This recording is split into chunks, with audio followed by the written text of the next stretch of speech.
जय हिंद student, welcome to online teaching from Devas international school. तो बच्चों, आज हमारा रिवीजन का लास्ट क्वेश्चन है, क्वेश्चन नंबर 5।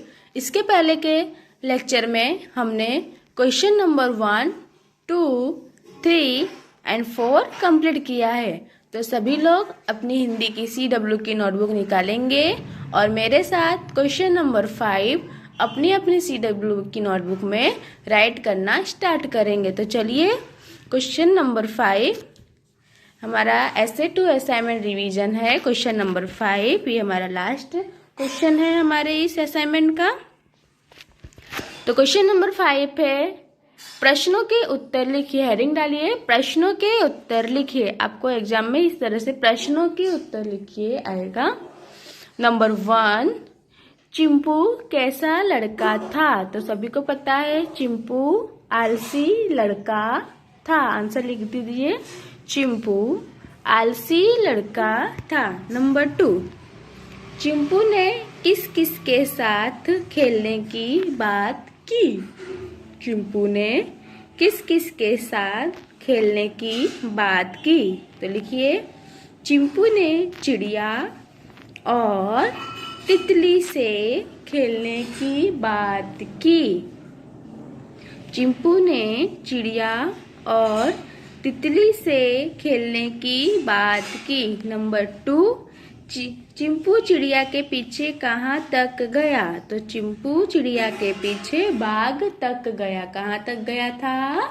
बाग तक गया था। नंबर 4, चिंपू आलसी होने के कारण क्या करता था? तो आंसर देखिए, चिंपू आलसी के कारण देर तक सोता था, अपने बाल, हाथ, नाखून, कपड़े साफ नहीं रखता था। नंबर 5, तितली ने भी चिंपू के साथ खेलने से क्यों इनकार कर दिया? तितली ने भी चिंपू के साथ खेलने से क्यों इनकार कर दिया? तो उत्तर है चिंपू ने। सभी का ध्यान यहाँ स्क्रीन पर होना चाहिए। चिंपू के मुंह से आ रही बदबू के कारण तितली ने भी उनके साथ खेलने से इनकार कर दिया। ओके, कंप्लीट इतना।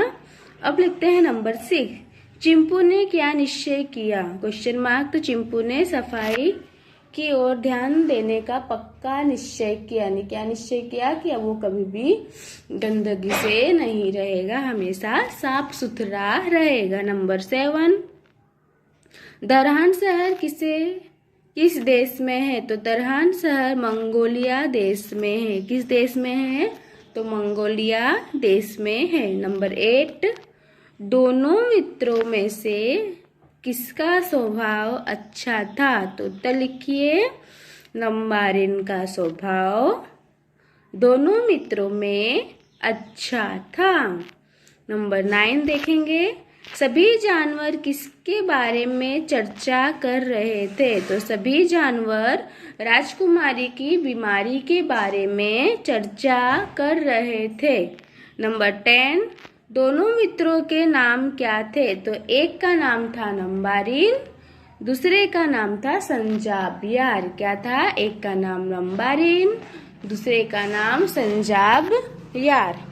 नंबर 10, नंबारिन गिद्ध के साथ उड़कर कहाँ पहुंचा? तो नंबारिन गिद्ध के साथ उड़कर महल के पीछे जा पहुंचा। नंबारिन गिद्ध के साथ उड़कर महल के पीछे जा पहुंचा। नंबर 12, नंबारिन ने चट्टान पर चढ़कर क्या किया? तो नंबारिन ने चट्टान पर चढ़कर फल तोड़े और संजाब राय को पकड़ा दिया। क्या किया था? नंबारिन ने फल तोड़े थे और संजाब यार को पकड़ा दिया था।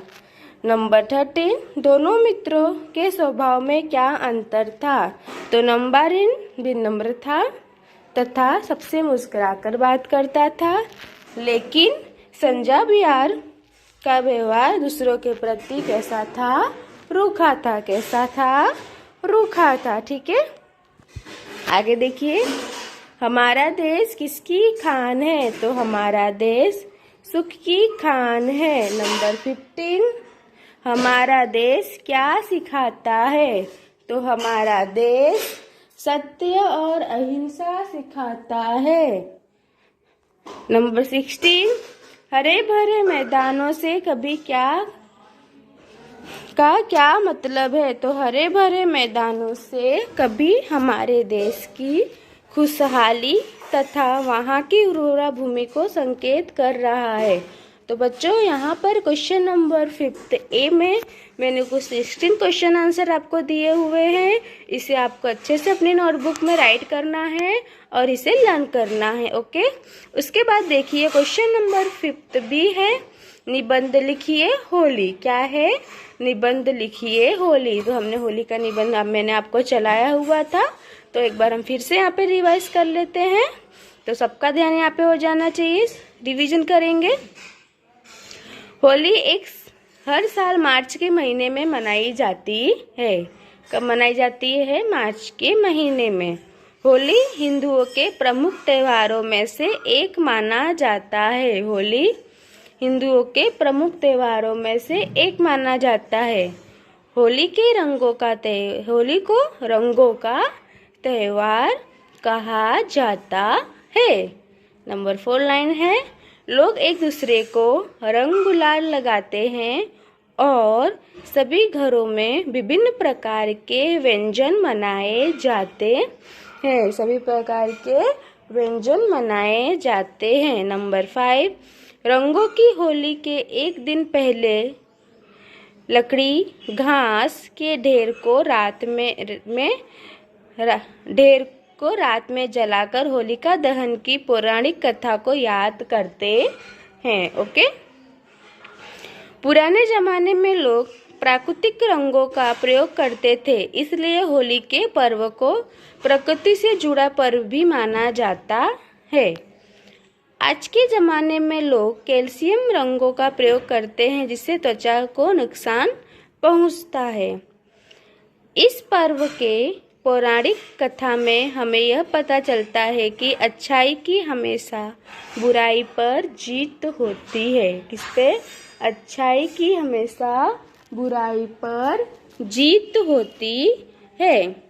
सभी घरों में विभिन्न प्रकार के पकवान बनाए जाते हैं। सभी घरों में विभिन्न प्रकार के पकवान बनाए जाते हैं। होली सिर्फ हिंदुओं की ही नहीं बल्कि सभी समुदायों के द्वारा हर्ष और उल्लास से मनाया जाता है। तो यहाँ पर मैंने आपको होली निबंध रिवीजन कराया है। तो देखिए निबंध क्या होता है, आप हर त्योहार मनाते हो तो आप किस तरह से मनाते हो, उस दिन क्या क्या होता है, उस दिन कौन सी खास बात होती है, वो आपको अपने शब्दों में क्या करना है, उसे राइट कर देना है। निबंध कैसा होना चाहिए? एकदम सरल होना चाहिए, जैसे लोगों को अच्छे से समझ में आ जावे और आप जो कहना चाहते हो वो लोग अच्छी तरह से पढ़ सके। उसे हम क्या बोलते हैं? निबंध बोलते हैं। निबंध की भाषा कैसी? एकदम सरल होनी चाहिए। जैसे मैंने इसमें कैसे इजी तरीके से लिखा है, यानी कि पूरे दिन हम होली में क्या क्या करते हैं, पकवान बनाते हैं, लोगों को कलर लगाते हैं, होलिका दहन करते हैं। होली कब मनाई जाती है? मार्च महीने में पूर्णिमा के दिन मनाई जाती है। तो ये सब क्या है, जो हम कुछ जानते हैं उसे हम अपनी भाषा में हमें लिख देना होता है। तो मैंने यहाँ पे लिखा हुआ है, पर आप इसे अपने हिसाब से भी निबंध लिख सकते हैं। ओके, नंबर 5 है क्वेश्चन नंबर सी, अनुलेखन लिखिए। अनुलेखन क्वेश्चन नंबर सी, इसमें अनुलेखन का मतलब होता है कि मैं आपको कोई एक पैराग्राफ दूं, उस पैराग्राफ को आपको जैसा लिखा है वैसा का वैसा ही कॉपी करके आपको क्या करना है, अपनी नोटबुक में या एग्जाम में उसी तरीके से आपको क्या करना है, उसे लिख लेना है। तो उसे बोलते हैं अनुलेखन। जैसे कि अच्छी सी राइटिंग में उसे लिखना होता है, बिना मात्रा की गलती किए हुए, बिना अक्षरों की गलती किए हुए, जितने सारे चिन्ह होते हैं वो सब लगा के जैसा जैसा लिखा है वैसा के सेम टू सेम आपको कॉपी करना होता है। तो उसे हम बोलते हैं अनुलेखन लिखना। ओके, देख के अनुलेखन लिखने से क्या होता है, हमारे अक्षर के ऊपर से, हमारी हैंडराइटिंग के ऊपर से उस पर हमको मार्क्स मिलते हैं। जब एग्जाम में अनुलेखन पूछा जाता है तो आपकी राइटिंग के ऊपर से आप किस तरह से लिखते हो उसके ऊपर से हम आपको मार्क्स देते हैं। ठीक है, क्वेश्चन नंबर 5D है, चित्र देखकर कहानी अपने शब्दों में लिखिए। तो ये कहानी मैंने आपको भेजी हुई है। इसमें चित्र के द्वारा हमें क्या करना है, कहानी कंप्लीट करनी। पहले चित्र में क्या है, दूसरे में क्या है, तीसरे में क्या है और चौथे में क्या है। क्या था पहले चित्र में कि एक लड़का स्कूल जाता रहता है, वो उस रास्ते में उसे पटरियों वाले रास्ते से स्कूल आता है उसका। जब वो रास्ते में दूसरे चित्र में देखिए, जब वो जाता है तब देखता है कि क्या होता है, पटरियाँ वहाँ पे टूटी हुई हैं। तो वो कुछ सोचता है, तब उसे याद आता है पटरियों को टूटी देखकर कि अगर पटरियाँ टूटी हैं, अगर यहाँ से ट्रेन गई तो ट्रेन क्या हो सकती है, गिर सकती है। तब वो लोगों की मदद करने के लिए कुछ सोचता है। थर्ड चित्र में देखिए, थर्ड चित्र में क्या है, देखो रुमाल लेके, तो उसे याद आता है कि मेरे बैग में एक लाल कलर का रुमाल पड़ा है।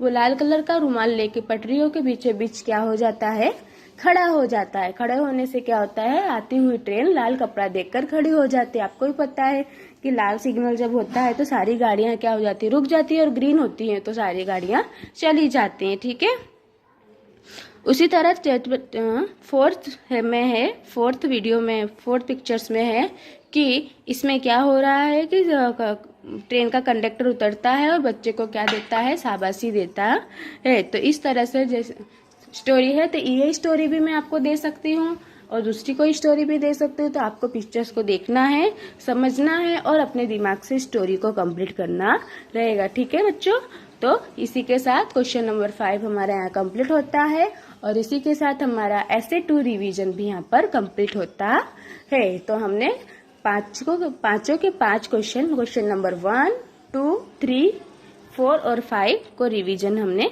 कर दिया है। तो आपका यहाँ पे ऐसे 2 रिवीजन कंप्लीट होता है। तो इसी के साथ आपको क्या करना है, नोटबुक में पूरा रिवीजन अच्छे से लिख के उसे लर्न करना है। और इसी के साथ मैं यहाँ पे लेक्चर फिनिश करती हूँ। जय हिंद।